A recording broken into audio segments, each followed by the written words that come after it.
5 octobre 2025, notre pays, la Côte d'Ivoire, a vécu une étape importante de sa vie démocratique.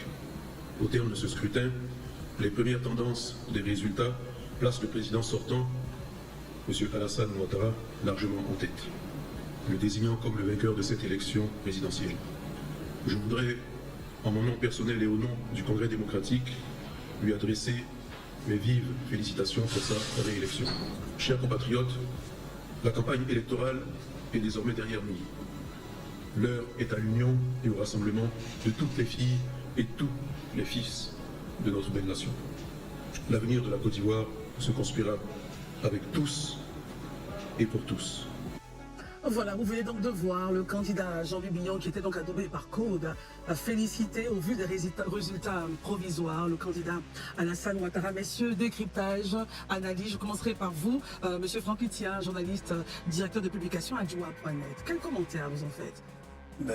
La première chose que je vais dire, c'est d'abord certainement de féliciter la grandeur de Jean-Louis Billon lui-même.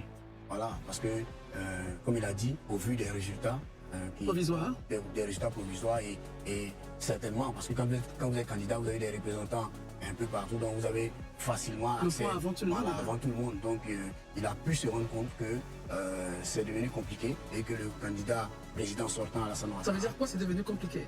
C'est très ivoirien comme terme. Je le dis ainsi pour faire un peu d'euphémisme, pour dire que c'est devenu difficile qu'il y ait un second tour. Parce que si vous vous souvenez bien, le candidat Jean-Louis Billon a beaucoup misé sur un second tour. Voilà, il se présentait comme un plan B, il se présentait comme il demandait à ses militants de faire en sorte qu'ils se retrouvent face à face avec Alassane Ouattara au second tour. Donc là, il se rend compte que les dés sont déjà jetés.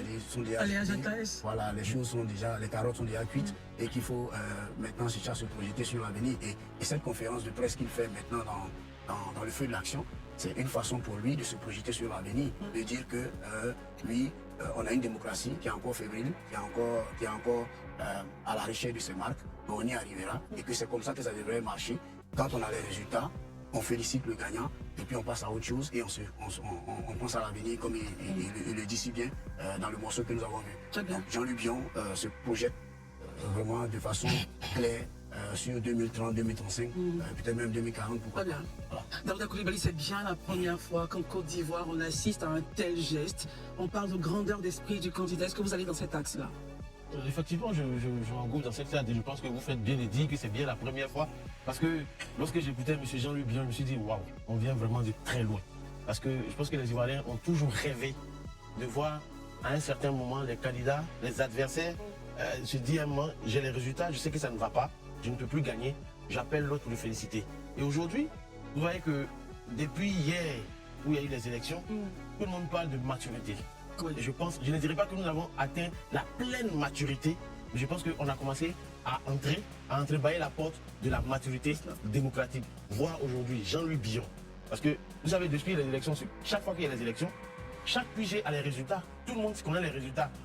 Malheureusement ou heureusement, dans notre contexte politique ivoirien, la seule institution habilitée à donner les résultats, c'est la CEI. Mais bon, après, les hommes politiques font souvent preuve de mauvaise foi. Ils jouent sur cela. Et je pense que Jean-Louis Billon, en faisant cela aujourd'hui, vous avez dit que c'est la première fois, mais j'aimerais juste revenir que c'est pas la première fois.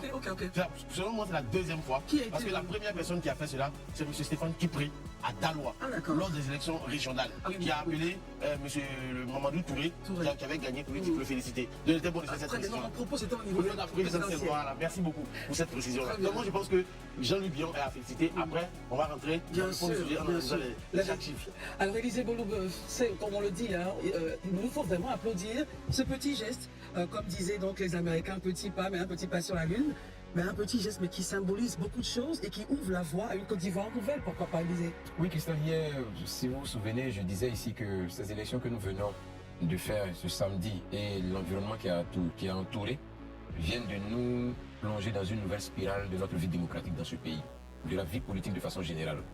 C'est vrai, pour plusieurs, c'était des élections plus ou moins apocalyptiques, mais je pense que c'est là aussi qu'il il faut percevoir la présence du divin. C'est-à-dire, Ouais, parce que là où les hommes... aujourd'hui, les enfants, attention un peu. Non, j'explique parce que... Allez-y. Non, Dieu vient de nous démontrer une fois de plus que la voix des hommes, c'est pas sa voix. Les pensées des hommes ne sont pas ses pensées. C'est-à-dire, il les a développés. De l'avis de plusieurs observateurs, au regard de tout ce qu'on a vécu des semaines avant de ce scrutin, pour plusieurs, on allait inexorablement dans le mur. C'était un chaos.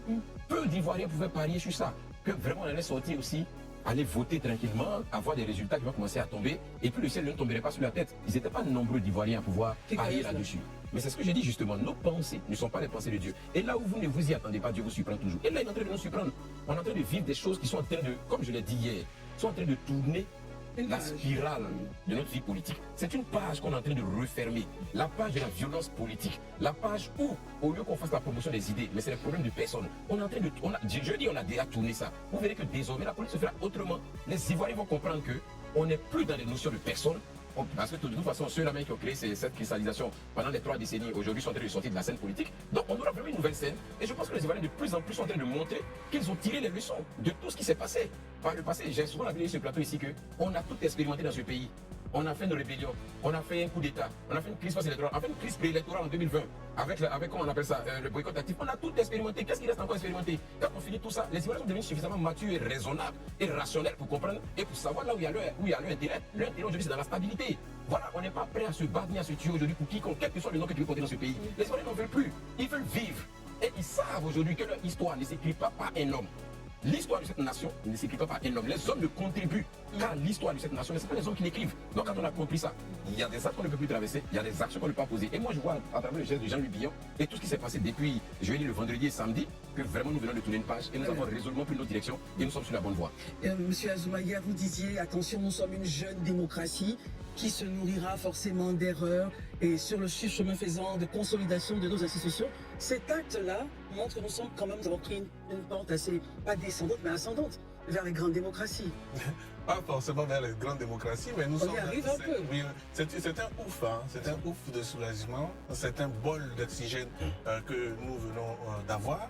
Nous espérons que demain, après-demain, les autres candidats malheureux qui seront déclarés malheureux feront de même.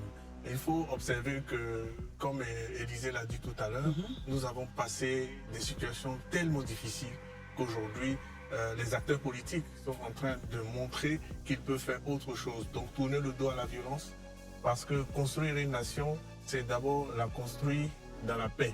La paix, l'environnement de paix, c'est le meilleur environnement pour construire une nation, pour relever les erreurs, pour les corriger, pour bâtir les fondamentaux et puis donner des institutions solides.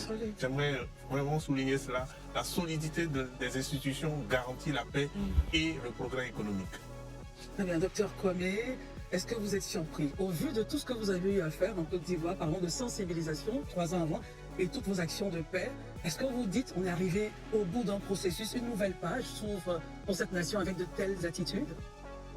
Hier, j'ai dit ici que effectivement, ce qui avait été fait par les 5 candidats était historique par le fait que tous les candidats ont écrit et rédigé un projet de société, ont pris la peine de le publier, ont désigné très tôt leurs représentants qui étaient accessibles, qu'on pouvait toucher et demander ces documents. Donc tout ça a été historique. Là encore, aujourd'hui, nous pensons que nous vivons une période historique. Je voulais préciser aux téléspectateurs que dans les démocraties avancées, rarement on publie des statistiques des résultats. Parce que tous les candidats ayant leurs représentants dans leur bureau, dès le soir, c'est le journal principal du pays qui annonce même le vainqueur. Et en général, avant la fin de la journée électorale, les candidats perdants ayant déjà les chiffres appellent et le processus s'arrête en général dans les grandes démocraties. Et je pense que c'est ce qui est en train d'être produit ici. Mais il y a un élément que personne ici ne sait, M. Jean-Luc Billon et nous avons milité. Il a un passé de société civile. Et si vous regardez bien son profil, pendant 2 ans, nous étions dans la même organisation. Et ça ne me